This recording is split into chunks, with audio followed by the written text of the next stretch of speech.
কোরআনে কারীমের মধ্যে কোন সূরাকে জাতীয় সঙ্গীত বলা হয়? এই জাতীয় সঙ্গীত সূরাকে নিয়ে আলোচনা করা হবে।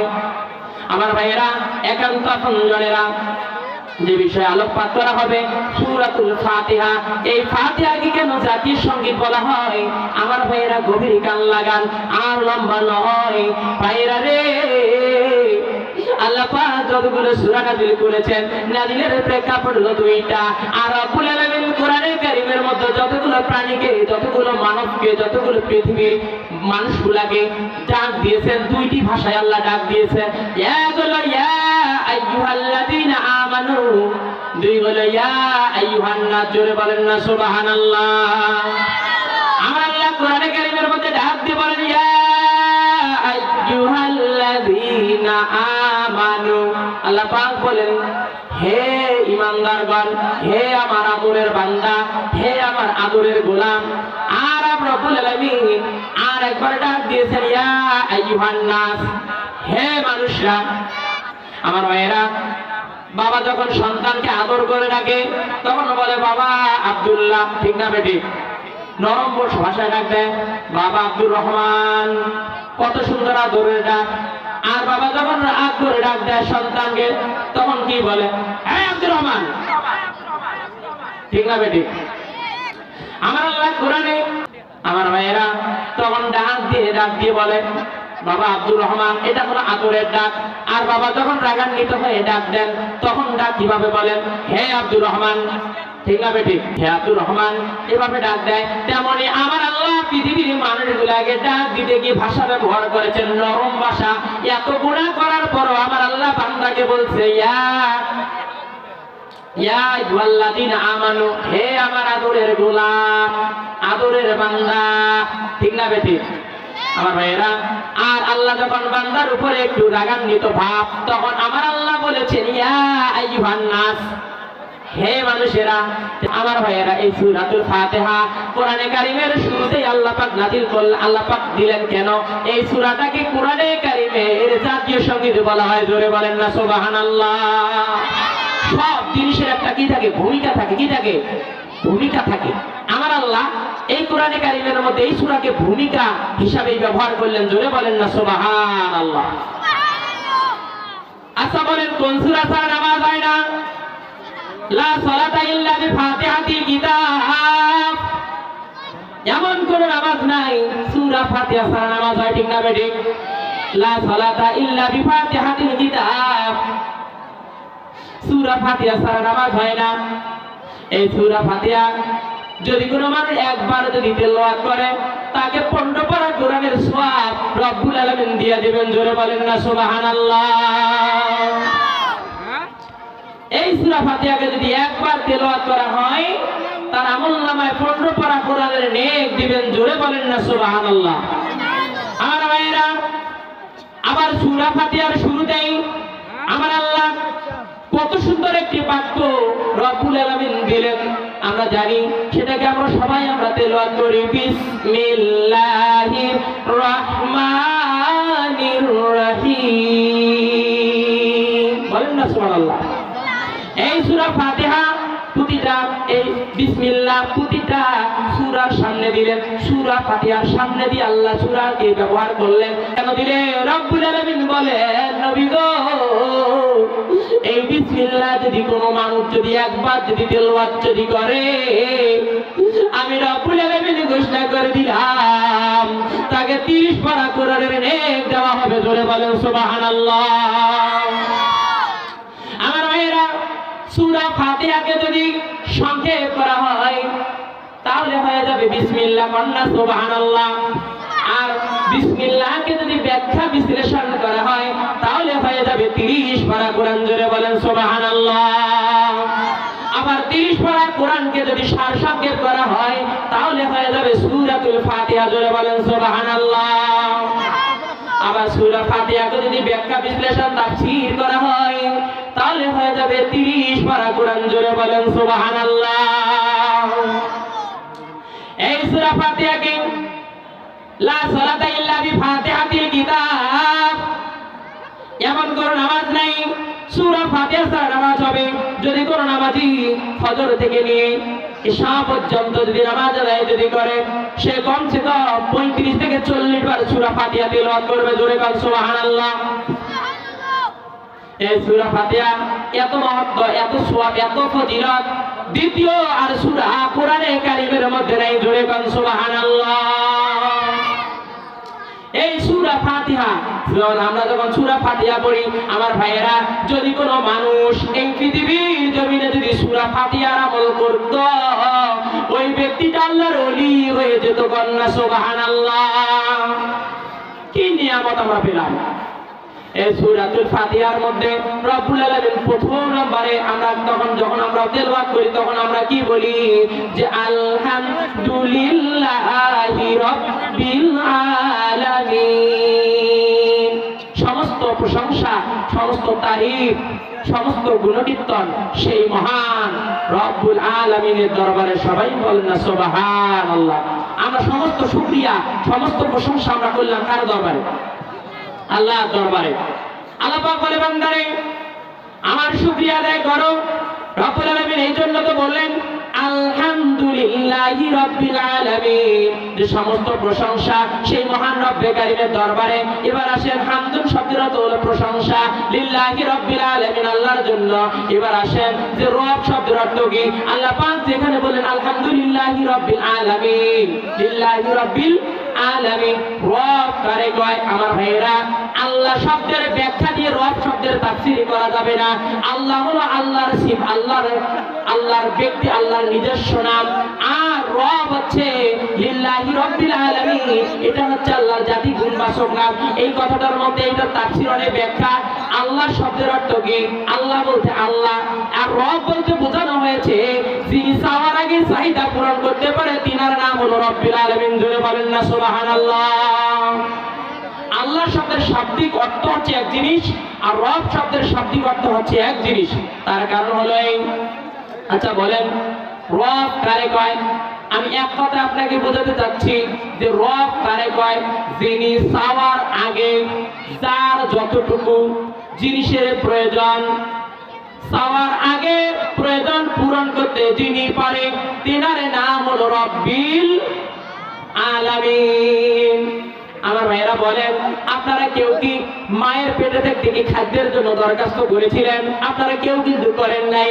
কিন্তু রব্বুল আলামিন মায়ের নাভির তারের সঙ্গে তারটা লাগায়া দিয়া আল্লাহ ইচ্ছা করলে রে ভাই এই মায়ের নাভির তারটা আপনার আমার মুখের মধ্যে সেট করতে পারতেন কিনা, কিন্তু আল্লাহ করলেন না কেন? এই নাভির তারের সঙ্গে রক্ত চলাফেরা করবে, যেহেতু রক্ত না পাক আর মুখটা হলো পবিত্র। কথা বলেন ঠিক না বেঠিক? সেজন্য আমার রব্বুল আলামিন মায়ের নাভির তারটা মুখের মধ্যে অ্যাডজাস্ট করে না দিয়া নাভির তারের সঙ্গে তারটা লাগাই দিয়া যিনি দিল করে মায়ের গর্ভে মানুষ করলেন, এনার নাম হলো রব্বিল আলামিন। জুড়ে বলেন না সুবহানাল্লাহ। আপনারা কি আমার ভাষা বোঝেন? কথা বোঝেন? তাহলে রব শব্দের অর্থ কি? যিনি চাওয়ার আগে চাহিদা পূরণ করতে পারে, তিনি হলেন রব। তাহলে আমরা বললাম আলহামদুলিল্লাহি রাব্বিল আলামিন, সমস্ত প্রশংসা তারই জন্য, কেবলমাত্র তারই জন্য, যিনি হলেন লিল্লাহি রাব্বিল আলামিন। তারপর রাতের মধ্যে আসেন আর রহমানির রহিম।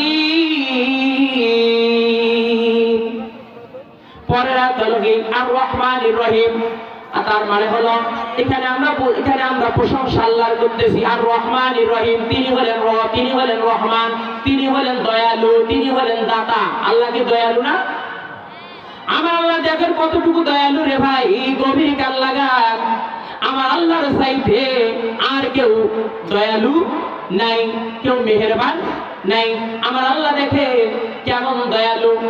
আমার আল্লাহ বলেন, বান্দারে আমি কেমন দয়ালু তুমি কি জানো? তুমি হাজারো গুনাহ করার পরে যদি একবার বলো বান্দা, একবার যদি বলো রে বান্দা যে আল্লাহ এটা আমি ভুল করেছি, জিন্দেগিতে আর গুনাহ করব না, রব বলে বান্দারে তোমার একবার ডাকের জবাবে আমি ৭০ বার বলি বান্দা আমি তোমার মাফ করেছি। জোরে বলেন সুবহানাল্লাহ। আল্লাহর দয়া আছে কি নাই? এখন আসেন, এটা যদি আল্লাহর দয়া বোঝাতে চাই, রাত চলে যাবে, বন্ধুগণ শেষ হবে না। তবে একটা উদাহরণ দিচ্ছি, শুনে রাখেন, আল্লাহর দয়া আছে না নাই?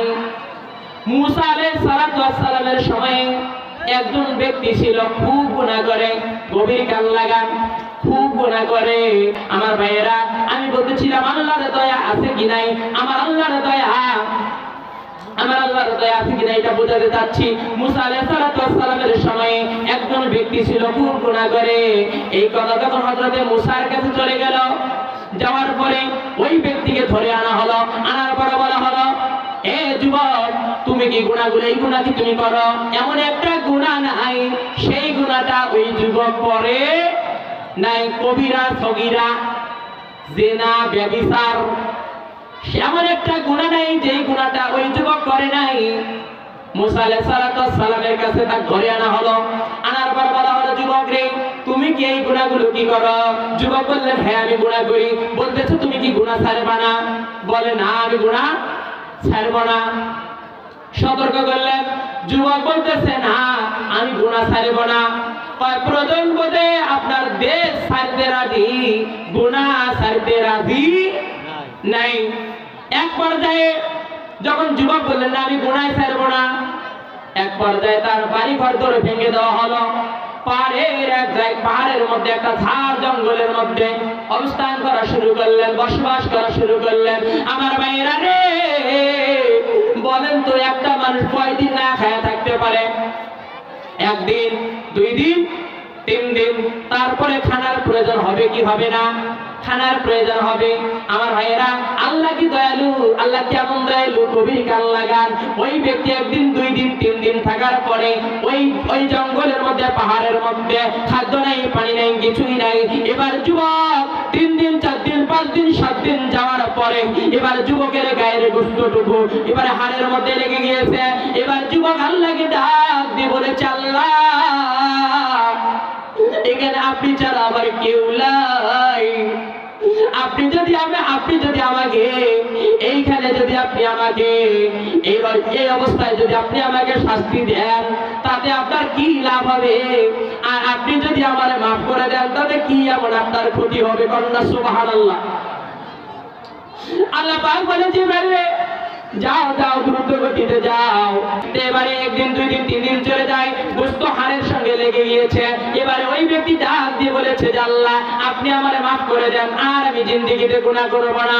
আমার রব্বুল আলামিন বলে, জিবরাইল যাও যাও যাও, আমার বান্দাকে জানিয়ে দাও আমার আল্লাহ তোমারে মাফ করেছে। জোরে বলেন না সুবহানাল্লাহ। এবার তাকে মাফ করলেন। কিছুক্ষণ পরে আল্লাহ পাক আরেকটা ফেরেশতাকে পাঠাইলেন, তার নাম হলো মালাকুল মউত আজরাইল। আজরাইলকে পাঠায়া দিয়ে রূহটা কবজ করলেন। আমার ভাইয়েরা, গভীর কান লাগা, রূহটা কবজ করলেন। এদিকে আমার আল্লাহ মুসাকে হাম জানাইলেন। আমার ভাইয়েরা, প্রতিটা পয়গম্বরের সাথে কালিমা লাগানো আছে, যেমন আদম সাফিউল্লাহ, ঈসা রুহুল্লাহ, মুসা কালিমুল্লাহ। বিশ্ব নবীর নামের সঙ্গে কালিমাটা যোগ করা হয়েছে, লা ইলাহা ইল্লাল্লাহু মুহাম্মাদুর রাসূলুল্লাহ। এবারে মুসা কালিমুল্লাহ, আল্লাহ মুসাকে জানাই দিয়েছে, মুসা রে যাও যাও যাও, আমার বান্দা পাহাড়ের মধ্যে মরে পড়ে আছে, শুকিয়ে হয়ে আছে। এ মুসা, তুমি শুধুমাত্র তার জানাজা দিবেই না, আমি আল্লাহ ঘোষণা করে দিলাম, তুমি তামাম এলাকার মধ্যে খবর দিয়ে দাও, ওই যুবকের জানাজার মধ্যে যারা যাবে তাদের সকলের গুনাহগুলো জীবনের আমি আল্লাহ মাফ করে দেব। জোরে বলেন সুবহানাল্লাহ। এবারে জানাজা শুরু।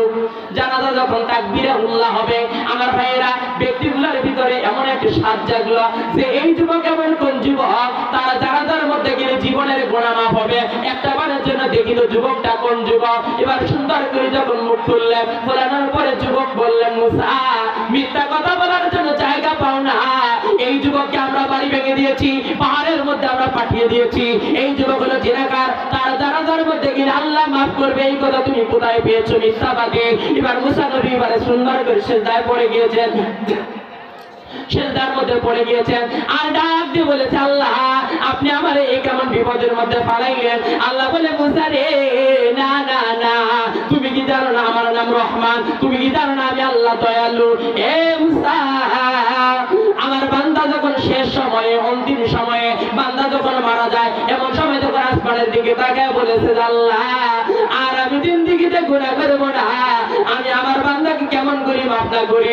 এ মুসা, আমি আমার বান্দাকে আমার কুদরত দ্বারা মাফ করেছি। জোরে কান্না আল্লাহু আকবার। আমার ভাইয়েরা, আমি বলতেছিলাম আল্লাহর দয়া আছে কি নাই এটা বোঝানোর জন্য আমি বলতেছি, এ ভাইয়েরা, আল্লাহর দয়া আছে তাদের উপরে যারা যারা দুইটা আইন যারা এই পৃথিবীতে মানবে, মাদ্রাসা, মসজিদ, নুরানি মসজিদ, এইরকম প্যান্ডেলের মধ্যে যারা দুইটা কাজ করবে, আমার আল্লাহ যতই গুনাহ থাক না কেন তাকে মাফ করবে। সূরা আরাফের মধ্যে আমার আল্লাহ জানিয়ে দিয়েছে, ওয়া ইযা কুরিয়াল কুরআনু ফাসতামিউ লাহু ওয়া আনসিতু লাআল্লাকুম তুরহামুন। এক নম্বরে কোরআনে কারীম শোনার আদব হচ্ছে দুইটা। এক নম্বরে নিস্তব্ধ হয়ে থাকবেন, নীরবতা পালন করবেন। দুই নম্বরে কান খাড়া করে শুনবেন ইনশাআল্লাহ। তাহলে আল্লাহ তোমার জীবনের সমস্ত গুনাহ মাফ করে দিবে।